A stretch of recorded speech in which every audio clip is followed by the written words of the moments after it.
Let's make a key for 2018 Subaru Outback. First, get your tunes right.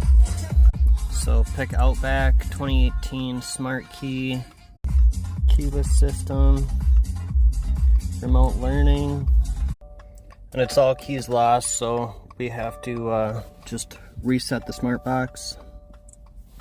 Then we wait. Reset successful. Now we're gonna add a key. Gotta hold the key up to the start button here. Now they're registered, I gotta start the car or turn the ignition on with the key. Turn the ignition off. Turn the ignition on with a learned key again. Learning success. Moment of truth. That's how you make a key for 2018 Outback.